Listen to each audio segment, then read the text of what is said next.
हमारी आने वाली बहू को तुम्हारे शर से बचाए। नहीं मैं अपने साथ ही नहीं रखूंगी।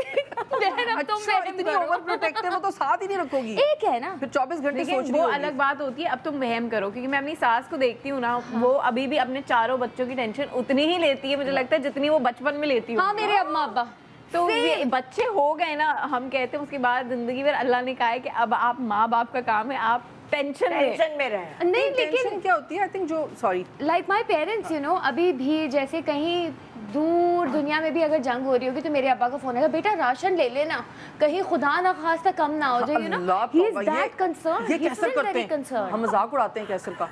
मतलब अभी सिर्फ एक खबर आई होती है कि एक तूफान डेवलप हो रहा है कहीं दूर, कैसे कहते फजी अंडे, सूखा वाला सारा राशन ले लो, चावल आटा, आलू रख लो। अब तो मेरे बच्चे मजाक उड़ाते हैं। मेरे बच्चों का फोन आया अभी जब ये वॉर शुरू हुई तो कैसर को फोन किया बच्चों ने, बाबा आपने सारी ग्रोसरी ले ली है, सब चीजें ले लें, जंग शुरू हो गई। और मिनहाज ऑपोजिट, उसको टेंशन जो है ना वो शो करते हैं कि बहुत टेंशन हो रही है। हाँ बेगम हमें राशन लेना है, मजाल है वो आदमी जाके राशन लेके देखते हैं, टेंशन पूरी देते हैं हर रोज। हाँ हालात ना ठीक नहीं मेरे ख्याल में ये वाली तो सिचुएशनल क्राइसिस है ना, जिसमें एक्चुअली अब वो वाला वक्त आ रहा है कि हम सभी कहीं ना कहीं बैक ऑफ द माइंड परेशान है क्या मगर जैसे AI वीडियो थी ना, तो इसका एक ये सोल्यूशन होता है, बिकॉज जो भी नई माँ होती है, बच्चे ही होते हैं, खुद भी हम चूँकि हमने तो नहीं सीखा हुआ होता, अब जिस एज में भी हम माँ बने, बट हम अनलर्नड होते हैं, हमें नहीं पता होता कि क्या किया हुआ है, किस तरह से एक छोटे से बच्चे को पालना है। या शी सेट के जब वो आया तो ये क्या मखलूक है, मतलब ये भी तुम भी ले लो, तुम भी ले लो, या फिर बहुत ज़्यादा प्रोटेक्टिव हो जाते हैं।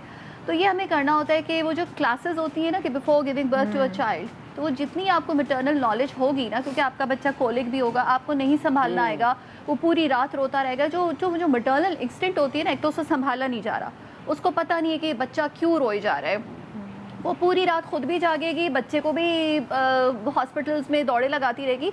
जबकि अगर वो पहले से इन्फॉर्म्ड होगी कि ये सारी चीज़ें आएंगी, हर मंथ के हिसाब से बच्चे की ग्रोथ हो रही है और नई प्रॉब्लम्स आ रही है, वो जितनी वेल इन्फॉर्म्ड होगी उतना she will be able to handle that situation appropriately. Both the parents, अगर आप क्लासेस ले रहे हैं तो दोनों माँ बाप को लेने चाहिए, ताकि दोनों का अवेयरनेस, क्योंकि वाकई अगर हमें पता होगा तो हमारे हाथ पांव उतने फूलेंगे नहीं जो एक नई मदर के फूल जाते हैं। मुझे ऐसा लगता है बहुत सारी अब जो माएँ बन रही हैं उनको बहुत अवेयरनेस है, क्लासेस लेने की वजह से नहीं, क्लासेस तो अब होती हैं हर जगह, मैंने देखा है, लेकिन सोशल मीडिया की वजह से हर चीज़ तो चैट इन्फॉर्मेशन मैं आपको बताऊं, दैट्स टू मच इन्फॉर्मेशन कि आपको खांसी है तो आप पता नहीं कहाँ पहुंच जाते हो कि शिट मैं तो आज लास्ट डे है दुनिया में, यू नो मैं ऐसी ही हूँ कि अगर मुझे कोई भी टांग में भी दर्द हुआ, ओहो मुझे लगता है मुझे आर्थराइटिस हो गया, अब मैं नहीं बचूंगी टाइप्स ना, तो ये प्रॉब्लमेटिक है। नहीं ये तो देयर इज नो बैलेंस। मैंने ना सेकंड अपनी बेटी की बात ये सीखा, जब मुझे टाइफाइड हुआ मैंने उससे सीखा कि जब तक मेरी हेल्थ अच्छी नहीं होगी ना, मैं अपने बच्चों को टाइम नहीं दे सकती। उसके बाद मैंने उमर को कहा कि बस अब जब मुझे नींद आ रही है मैं जाके सो जाऊंगी। मैं बीमार हो गई ना, फिर जो मेरा बेटा नहीं रहता, फिजिकल हेल्थ दोनों चीजें। अच्छा लेकिन उन हस्बैंड्स का क्या करें जिनको ज्यादा नींद आती है?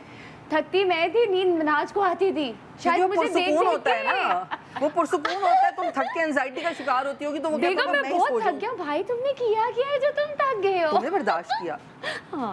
हाँ अब मैं रियलाइज करती हूँ उससे मुझे बर्दाश्त किया।